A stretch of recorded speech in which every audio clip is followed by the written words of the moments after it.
Hi dears, it's me Mubashira Farooq. Welcome to Easy Teaching. Quest for a Theory of Everything എന്ന plus വണ്ണിലെ third ചാപ്റ്ററിലെ second പാർട്ടാണ് ഈ വീഡിയോയിൽ ഉൾപ്പെടുത്തിയിരിക്കുന്നത്. Stephen ഹോക്കിങ്ങിനെ കുറിച്ച് കഴിഞ്ഞ പാർട്ടിൽ നമ്മൾ പറഞ്ഞത്, സ്റ്റീഫൻ ഹോക്കിംഗ് എന്ന 2ാം വർഷ വിദ്യാർത്ഥിയായിട്ട് ഓക്സ്ഫോർഡ് യൂണിവേഴ്സിറ്റിയിൽ ഡിഗ്രി പഠനം നടത്തിക്കൊണ്ടിരിക്കുന്ന സ്റ്റീഫൻ ഹോക്കിംഗ് കൂട്ടുകാരുടെ ഇടയിൽ എല്ലാവരും അംഗീകരിക്കപ്പെടുന്ന വളരെ തമാശാലവും അതോടൊപ്പം നല്ല എനർജറ്റിക് ആയിട്ടുള്ള കൂട്ടുകാരുടെ ഇടയിലും എല്ലാവരുടെ ഇടയിലും വളരെയധികം അംഗീകരിക്കപ്പെടുന്ന ഒരു വ്യക്തി. അങ്ങനെ However, at the end of the 3rd year, Hawking almost flundered. അങ്ങനെ 3ാം വർഷത്തിൻ്റെ അവസാനമായപ്പോഴേക്കും ഹോക്കിംഗ് വളരെയധികം സ്ട്രഗിൾ ചെയ്യേണ്ടി വന്നു. He selected theoretical physics as A speciality. അവൻ്റെ ഏറ്റവും ഇഷ്ടപ്പെട്ട വിഷയമായിട്ടുള്ള തിയറട്ടിക്കൽ ഫിസിക്സ് തന്നെയാണ് അവൻ സെലക്ട് ചെയ്തിട്ടുണ്ടായിരുന്നത്. He had then applied to do a PhD at Cambridge and was accepted on condition that he got a first from Oxford. അങ്ങനെ വളരെ പ്രതീക്ഷയോടുകൂടി തന്നെ ഈ കുട്ടി PhDക്ക് അപ്ലൈ ചെയ്യുകയാണ്. കാംബ്രിഡ്ജ് യൂണിവേഴ്സിറ്റിയിൽ PhDക്ക് അപ്ലൈ ചെയ്യുകയാണ്. അപ്പോൾ PhD കേംബ്രിഡ്ജ് യൂണിവേഴ്സിറ്റിയിൽ ആപ്ലിക്കേഷൻ ലഭിക്കണമെന്നുണ്ടെങ്കിൽ, അഡ്മിഷൻ ലഭിക്കണമെന്നുണ്ടെങ്കിൽ ഒരു കണ്ടീഷനുണ്ട്. ഓക്സ്ഫോർഡ് യൂണിവേഴ്സിറ്റിയിൽ ഫസ്റ്റ് ലഭിക്കുന്ന കുട്ടിക്കേ ഉള്ളൂ കേംബ്രിഡ്ജിൽ അഡ്മിഷൻ ലഭിക്കുക. Hawking was confident that he could get through successfully. ഹോക്കിങ്ങിന് വളരെ കോൺഫിഡൻ്റ് ഉണ്ടായിരുന്നു താൻ വിജയിക്കും, തനിക്ക് അവിടെ അഡ്മിഷൻ ലഭിക്കുമെന്നൊക്കെയുള്ള. But as the examination day approached, പക്ഷേ എക്സാമിനേഷൻ ഡേ എത്തി. His confidence failed. അവൻ്റെ പ്രതീക്ഷയൊക്കെ അസ്തമിച്ചു. Hawking ended up distressly on the borderline between a first and a second. എക്സാമിൻ്റെ ആ ഒരു ടൈം എത്തിയപ്പോൾ അവൻ നിൽക്കുന്നത് ഫസ്റ്റിൻ്റെയും സെക്കൻഡിൻ്റെയും ഒരു ബോർഡർ ലൈനിലായിരുന്നു അവൻ്റെ mark. Faced with a borderline result. അങ്ങനെ ബോട്ട് ലൈൻ റിസൾട്ടിൽ അതിനെ ഫേസ് ചെയ്തുകൊണ്ട് the examination summoned Hawking for an interview and questioned him about. അങ്ങനെ ബോർഡർ ലൈനിലായതുകൊണ്ട് തന്നെ അവൻ്റെ അടുത്ത് അവനെ ഇൻ്റർവ്യൂ ചെയ്യുകയാണ്. അപ്പോൾ ഇൻ്റർവ്യൂ ചെയ്യുന്ന സമയത്ത് അവൻ്റെ അടുത്ത് ഒരു ക്വസ്റ്റ്യൻ ചോദിക്കുകയാണ്, എന്താണ് അവൻ്റെ പ്ലാൻസ് എന്നുള്ളത്. In spite of the tenseness of the situation, Hawking managed to come up with the kind of remark for which he was famous among his friends. അങ്ങനെ ആ ഒരു സമയത്ത് അവൻ്റെ എല്ലാ ടെൻസസും മറച്ചു വെച്ചുകൊണ്ട് അവൻ മറുപടി പറയുകയാണ്. ആ ഒരു മറുപടി എന്നുള്ളത് അവന് ആ ഇൻ്റർവ്യൂവിൽ പറഞ്ഞ ആ ഉത്തരം അത് കൂട്ടുകാരുടെ ഇടയിലേക്ക് വളരെ ഫേമസ് ആയിരുന്നു. If I get a first I shall go to Cambridge. If I receive a second, I will remain at Oxford. So I accept that you will give me a first. He got his first and he went to Cambridge. If I get a first, എനിക്ക് first ലഭിക്കുകയാണെങ്കിൽ ഞാൻ കേംബ്രിഡ്ജിലേക്ക് പോകും. അഥവാ എനിക്ക് സെക്കൻഡാണ് ലഭിക്കുന്നതെങ്കിൽ ഞാൻ ഓക്സ്ഫോർഡിൽ തന്നെ നിൽക്കും. അതുകൊണ്ട് ദാറ്റ് യു വിൽ ഗിവ് മെ ഫസ്റ്റ്, അതുകൊണ്ട് നിങ്ങൾ എനിക്ക് ഫസ്റ്റ് നൽകണം. അങ്ങനെ അവൻ എന്ത് കിട്ടി? അവന് ഫസ്റ്റ് പ്രൈസ് കിട്ടുകയും കേംബ്രിഡ്ജിലേക്ക് അവൻ പോവുകയും ചെയ്തു. അവിടെ ഒരു ക്വസ്റ്റ്യൻ ഉണ്ട്. Set an example to prove that Stephen Hawking was sharp witted. Did his wit helping me in any way? വളരെ വിറ്റ് പറയുന്ന ഒരു വ്യക്തിയാണ് എന്ന് സ്റ്റീഫൻ ഹോക്കിങ്ങിനെ കുറിച്ച് പറയുന്നുണ്ട്. അവൻ്റെ ആ ഒരു ഷാർപ്പ് വിറ്റ് അവിടെ അവനെ ഹെൽപ്പ് ചെയ്തു എന്നുള്ളതാണ്. അതെ അല്ലേ, തീർച്ചയായിട്ടും. അപ്പോൾ if I get I first I shall go to Cambridge എന്ന് പറയുന്ന ആ ഭാഗമാണ് അതിന് ആൻസറായിട്ട് വരുന്നത്. അങ്ങനെ his first year at Cambridge was worse than that at Oxford. അവൻ്റെ ഓക്സ്ഫോർഡിൽ ഉണ്ടായിരുന്ന 1.5 വർഷം എന്ന് പറഞ്ഞാൽ ഭയങ്കര റിസ്കി ആയിരുന്നു, ഭയങ്കര ബോർഡായിരുന്നു എന്ന് പറഞ്ഞിട്ടുണ്ട് അല്ലേ. അതിനേക്കാളും വേഴ്സ് ആയിരുന്നു കേംബ്രിഡ്ജിലെ അവൻ്റെ first year. His slipshod mathematical background caught up with him and found general relativity extremely tough. അങ്ങനെ കേംബ്രിഡ്ജ് യൂണിവേഴ്സിറ്റിയിൽ എത്തിയപ്പോൾ അവിടെ മാത്സ് ഉണ്ട്. അതുവരെ അവൻ്റെ അവൻ്റെ അച്ഛന് മാത്സ് ഇഷ്ടമല്ലാത്തതുകൊണ്ട് തന്നെ ഈ കുട്ടി മാത്സിൻ്റെ പഠനം അവിടെ ഉപേക്ഷിച്ചതാണ്. അതുകൊണ്ട് തന്നെ അത്രയും കാലം മാത്സ് പഠിക്കാത്തതുകൊണ്ട് അവിടെ ചെന്നപ്പോൾ അവന് മാത്സിൻ്റെ ബാക്ക്ഗ്രൗണ്ട് എന്ന് പറയുന്നത് വളരെ സ്ലിപ്ഷോർഡായിരുന്നു. കെയർലെസ്നെസ് ആണ് അവൻ്റെ മാത്സിൻ്റെ ബാക്ക്ഗ്രൗണ്ട്. അതുവരെ ശ്രദ്ധിച്ചിട്ടില്ല. അതുകൊണ്ട് തന്നെ അത് ഭയങ്കര റിസ്ക്കായി. And he found general relativity extremely tough. അതുപോലെ ജനറൽ റിലേറ്റിവിറ്റിയും അവന് വളരെ ടഫായി തോന്നി. മറ്റൊരു subject another far more disastrous problem arose then. കൂടാതെ മറ്റൊരു ഡിസാസ്ട്രസ് പ്രോബ്ലംസ്, ദുരന്തപൂർവമായ ഒരു പ്രശ്നവും കൂടെ അവന് ഫേസ് ചെയ്യേണ്ടി വന്നു. During his 3rd year at ഓക്സ്ഫോർഡിലെ 3ാമത്തെ വർഷം Hawking started getting clumsy. He would fall in once or twice for no apparent reason. 1-2 തവണയൊക്കെ അവന് വീണു പോവുകയാണ്. പ്രത്യേകിച്ച് കാരണമൊന്നുമില്ലാതെ ഈ കുട്ടി വീണു പോവുകയാണ്. The following autumn at Cambridge, he had trouble tying his shoes and sometimes he had difficulty talking. തുടർന്നുള്ള കുറച്ച് കാലങ്ങൾക്ക് ശേഷം അവന് വീണ്ടും അവൻ്റെ ഷൂവിൻ്റെ ലൈസ് പോലും കെട്ടാൻ പറ്റുന്നില്ല. അതുപോലെ അവന് സംസാരിക്കാനൊക്കെ പ്രയാസം നേരിട്ട് വരികയാണ്. Shortly after his 21st birthday in 1963, അങ്ങനെ 1963 അവൻ്റെ 23ാമത്തെ ജന്മദിനത്തിന് Hawking contracted a rare disease.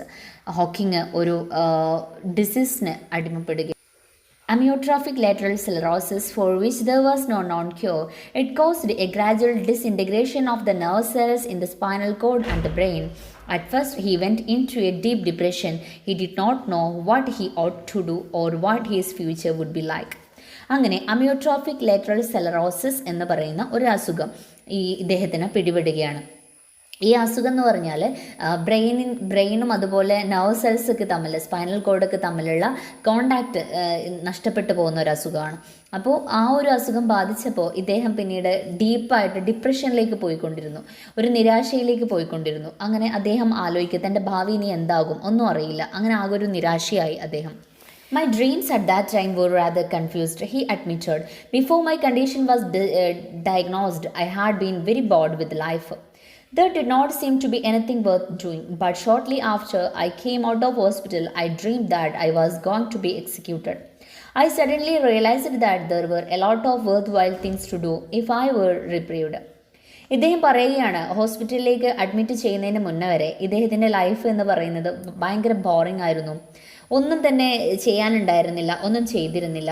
But shortly after I came out of hospital. പക്ഷേ ഹോസ്പിറ്റലിൽ നിന്ന് തിരിച്ചു വന്നതിന് ശേഷം ഇദ്ദേഹം ചിന്തിക്കുകയാണ്, ഞാൻ എൻ്റെ സ്വപ്നങ്ങളൊക്കെ തീർന്നു, എൻ്റെ ലൈഫ് ഇവിടെ അവസാനിച്ചു, എൻ്റെ ജീവിതം കൊല്ലപ്പെട്ടു എന്നൊക്കെ ഇദ്ദേഹത്തിന് തോന്നുകയാണ്. അപ്പോൾ പെട്ടെന്നാണ് അദ്ദേഹം തിരിച്ചറിയുന്നത്, ഒരുപാട് വർത്ത് വൈൽ ആയിട്ടുള്ള, ഉപയോഗപ്രദമായിട്ടുള്ള, പ്രയോജനപരമായിട്ടുള്ള എന്തെങ്കിലുമൊക്കെ എനിക്ക് ചെയ്യണം.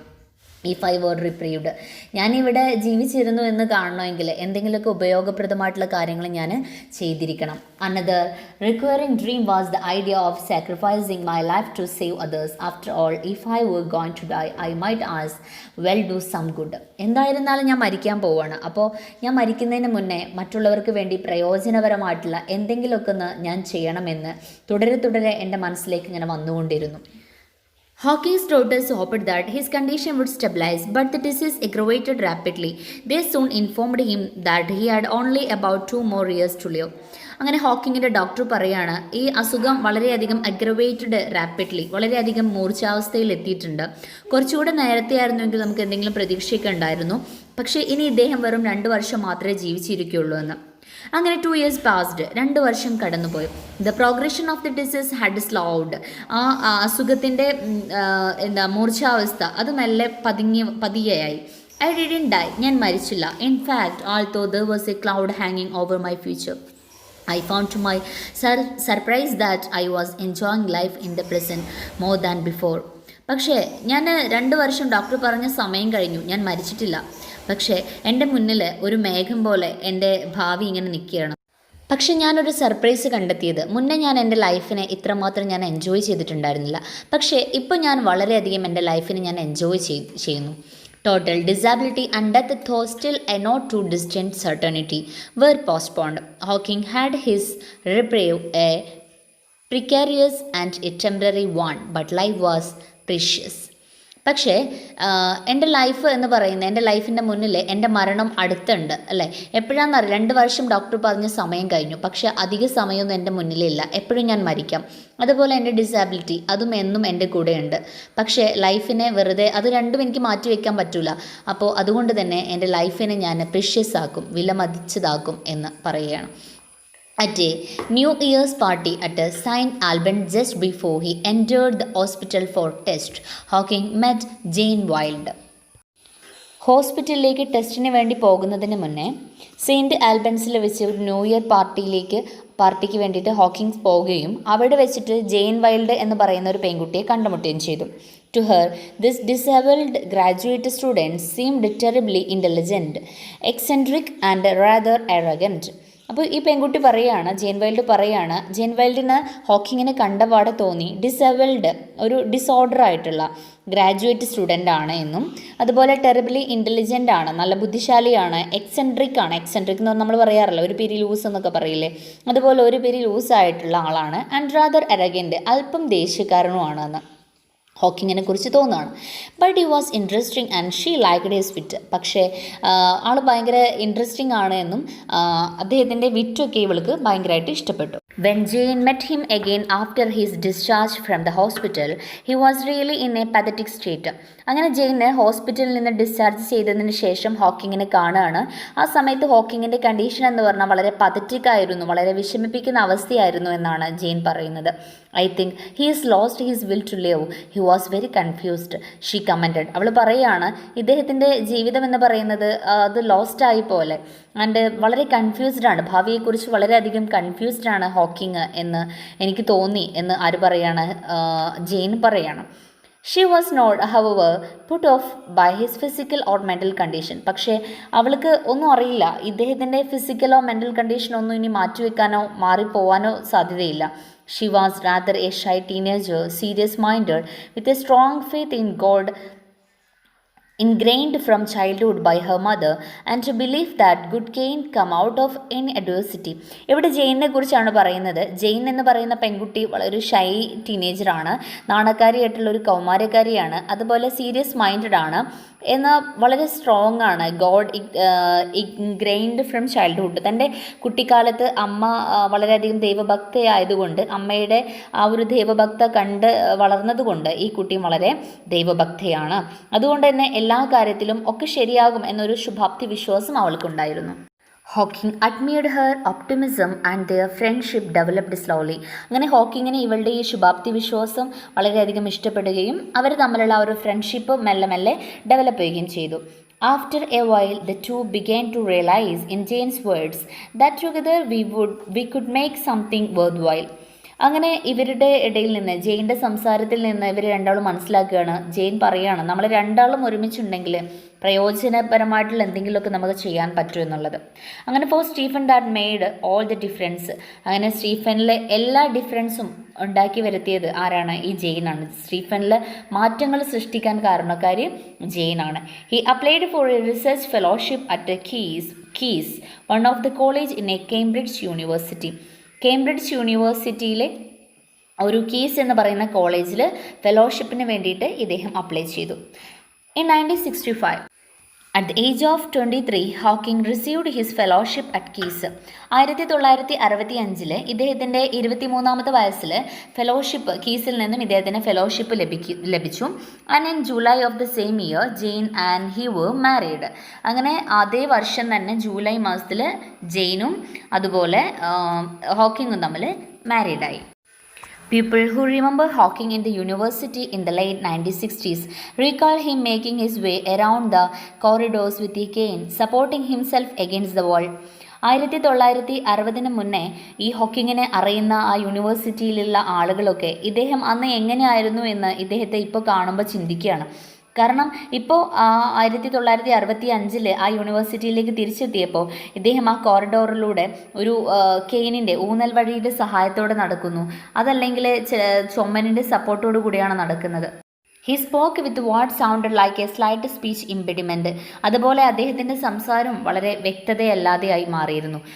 ഇദ്ദേഹത്തിന് മുന്നേ പറഞ്ഞിട്ടുണ്ട്, കേംബ്രിഡ്ജിൽ വെച്ചിട്ട് ഇദ്ദേഹത്തിന് ഷൂലേസ് കെട്ടാൻ പറ്റാതെയായി, അതുപോലെ സംസാരിക്കാനൊക്കെ ചില സമയത്ത് പറ്റാതെ വന്നു.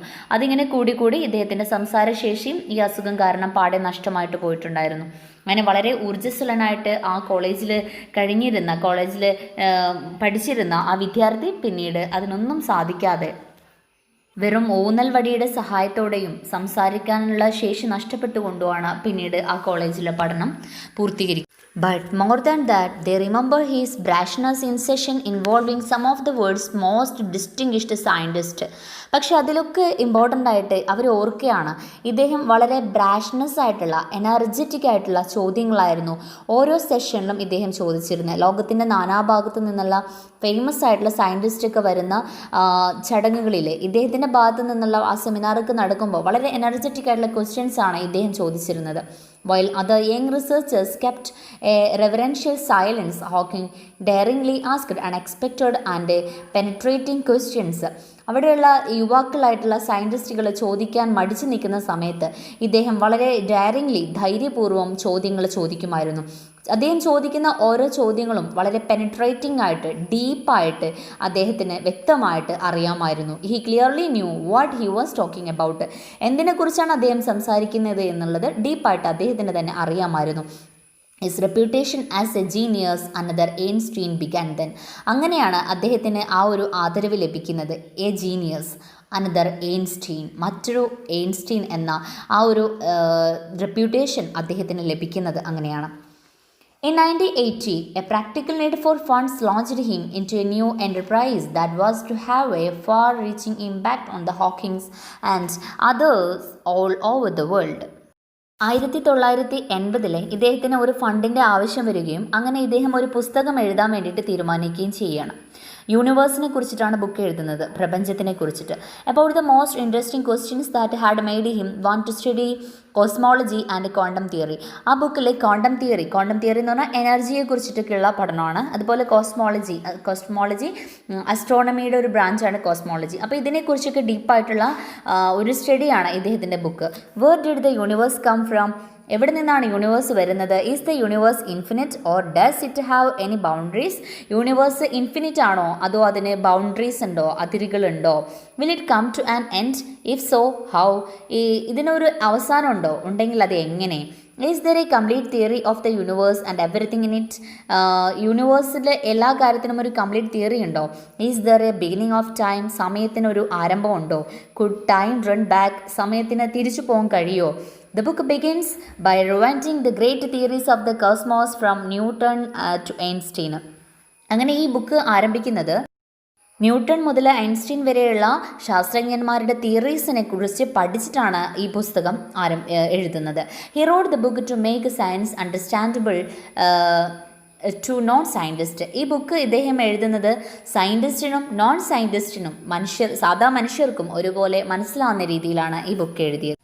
He completed the first draft in 1984. 1984 ഇതിലെ ഫസ്റ്റ് ഡ്രാഫ്റ്റ് കംപ്ലീറ്റ് ചെയ്യുകയും while the revision process was going on, he made a trip to Switzerland. അങ്ങനെ ഇതിൻ്റെ റിവിഷൻ പ്രോസസ്സിന് വേണ്ടിയിട്ട് ഇദ്ദേഹം സ്വിറ്റ്സർലാൻഡിലേക്ക് ഒരു ട്രിപ്പ് പോവുകയാണ്. ആ ട്രിപ്പാണ് ഇദ്ദേഹത്തിൻ്റെ ലൈഫിനെ പിന്നീട് വീണ്ടും മാറ്റിമറിക്കുന്നത്. There he was down with a pneumonia and was left on a life support system. ആ സ്വിറ്റ്സർലാൻഡിൽ വെച്ചിട്ട് ഇദ്ദേഹത്തിന് ന്യൂമോണിയ ബാധിക്കുകയും ഒരു ലൈഫ് സപ്പോർട്ട് സിസ്റ്റം ഇല്ലാതെ ഇദ്ദേഹത്തിന് ജീവിക്കാൻ പറ്റാതാവുകയും ചെയ്യുകയാണ്. Doctors gave a choice as to whether tracheotomy operation which would remove his windpipe should be conducted or not. It might save his life, but afterwards he would never again to be able to speak or make vocal sound. അങ്ങനെ ഇദ്ദേഹത്തിന് doctors ഒരു ട്രക്കിയോട്ടോമി എന്ന് പറയുന്ന operation, ശ്വസന നാളിയെ മുറിച്ച് കളയുക, wind പൈപ്പിനെ cut ചെയ്ത് കളയുക, അങ്ങനെ ഒരു ഓപ്പറേഷൻ ചെയ്യാൻ വേണ്ടി പറയുകയാണ്. അങ്ങനെ ചെയ്ത് കഴിഞ്ഞാൽ ഇദ്ദേഹത്തിന് പിന്നീട് ഇദ്ദേഹത്തിൻ്റെ ലൈഫിനെ സേവ് ചെയ്യാം. പക്ഷേ അദ്ദേഹം പിന്നെ ഒരിക്കലും സംസാരിക്കില്ല, ചെറിയൊരു വോക്കൽ സൗണ്ട് പോലും ഉണ്ടാക്കാൻ കഴിയില്ല. അത്തരത്തിലൊരു ഓപ്പറേഷനാണ്. വിത്ത് ഗ്രേവ് മിസ്ഗിവിങ്സ് ജെയിൻ കൺസെൻറ്റഡ്. ഒരുപാട് പ്രയാസത്തോടെ ജെയിന് അതിനെ സമ്മതിക്കുകയാണ്. The future looked very bleak, Jane remarked. പിന്നീട് ജെയിൻ പറയുകയാണ് ഇദ്ദേഹത്തിൻ്റെ ഭാവി എന്ന് പറയുന്നത് വളരെ ബ്ലീക്കായിരിക്കും, എന്താകുമെന്നറിയില്ല. Hawking could no longer breathe through his mouth and nose but only through a permanent opening made in his throat.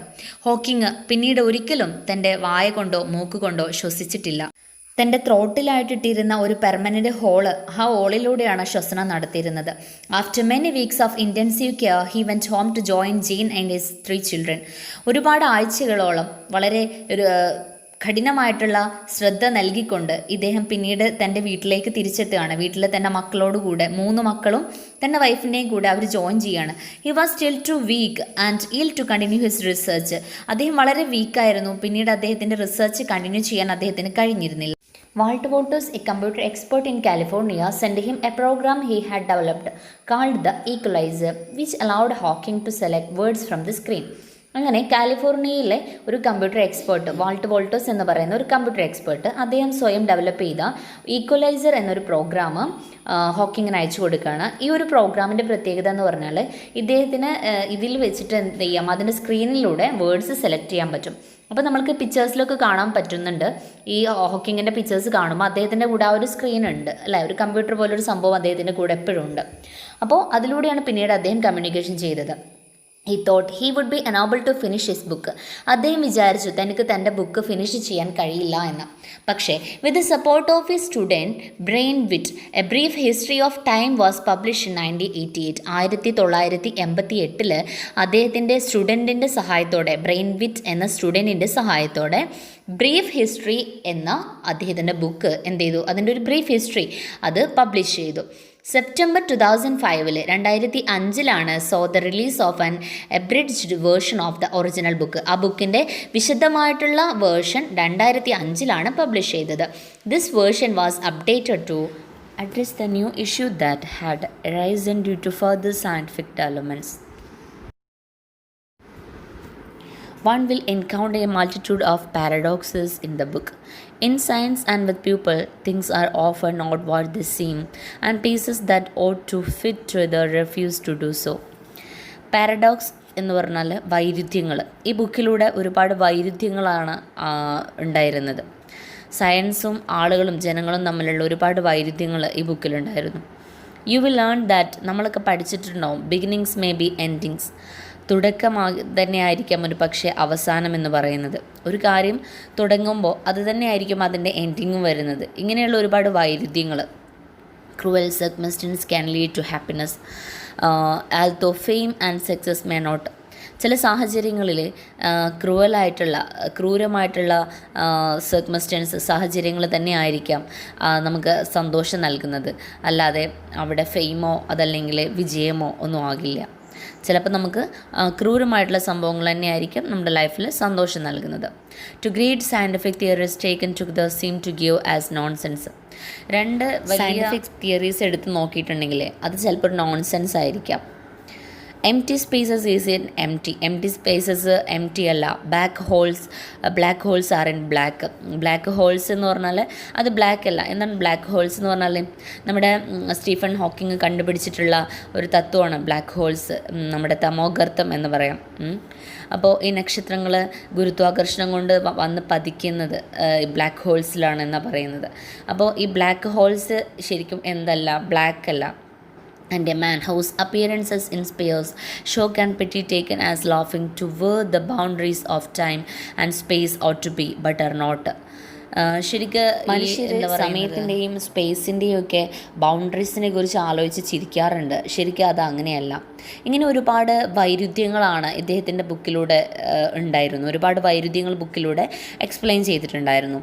It is of course a miracle that Hawking has been able to achieve everything he has, that he is still alive. However, when you experience his intelligence and humor, you begin to take his unusual mode of communication and his obviously catastrophic physical problems no more seriously than he seems to himself.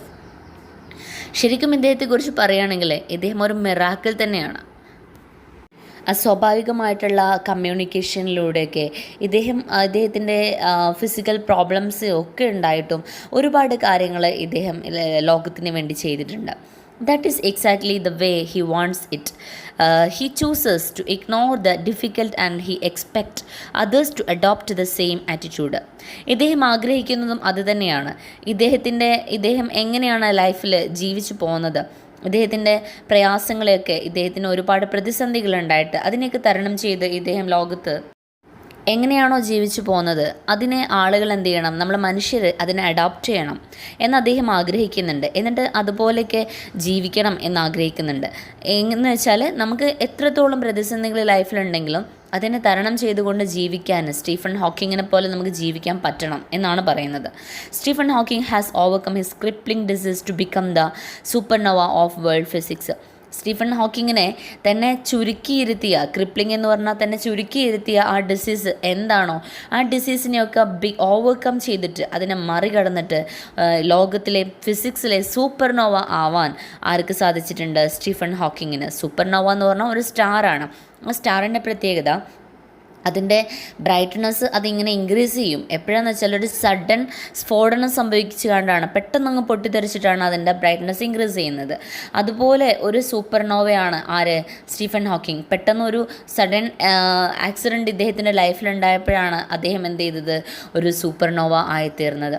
അപ്പം നമ്മുടെ ലൈഫിലും ഇതുപോലെ ഒരുപാട് പ്രതിസന്ധി ഘട്ടങ്ങൾ വരുമ്പോൾ ആ പ്രതിസന്ധികളെ തരണം ചെയ്തിട്ട് അതിനെ ഓവർകം ചെയ്തിട്ട് നമുക്ക് നമ്മുടെ ലൈഫിൽ ഒരുപാട് ടാർഗറ്റ്സ് അതിനെ അച്ചീവ് ചെയ്യാൻ നമുക്ക് പറ്റണം. നമ്മുടെ ഉയരങ്ങളിലേക്ക് എത്താൻ നമുക്ക് പറ്റണം. അല്ലാതെ ആ പ്രതിസന്ധികളിൽ നിരാശപ്പെട്ടിരിക്കാതെ അതിനെ മറികടന്നിട്ട് ജീവിതത്തിലേക്ക് മുന്നോട്ട് വരാൻ നമുക്ക് പറ്റണം. ആ ഒരു സന്ദേശമാണ് ഈ ചാപ്റ്ററിലൂടെ നമ്മോട് പറയുന്നത്. സ്റ്റീഫൻ ഹോക്കിങ്ങിനെ ഒരു പ്രതീകമാക്കിക്കൊണ്ട് വിജയത്തെക്കുറിച്ചാണ് പറയുന്നത്. അപ്പോൾ നമ്മുടെ ലൈഫിൽ എന്ത് പ്രതിസന്ധികളുണ്ടെങ്കിലും അതിനെ നമുക്ക് തരണം ചെയ്യാൻ, വിജയിക്കാൻ നമുക്ക് പറ്റണം. ഓക്കെ, അപ്പോൾ ഈ ചാപ്റ്റർ നിങ്ങൾക്ക് ക്ലിയർ ആയിട്ടുണ്ടാവുമെന്ന് വിചാരിക്കുന്നു. പുതിയ വീഡിയോസിനായി ചാനൽ സബ്സ്ക്രൈബ് ചെയ്യുക. കൂടുതൽ നോട്ടിഫിക്കേഷനായി ബെല്ലൈക്കൺ എനേബിൾ ചെയ്യുക. വീഡിയോ നിങ്ങൾക്ക് ഇഷ്ടമായ ലൈക്ക് ചെയ്യുക, നിങ്ങളുടെ സുഹൃത്തുക്കൾക്ക് ഷെയർ ചെയ്യുക. നിങ്ങളുടെ അഭിപ്രായങ്ങളും നിർദ്ദേശങ്ങളും കമൻറ്റ് ചെയ്യുക. This is signing off Mubashira Farooq.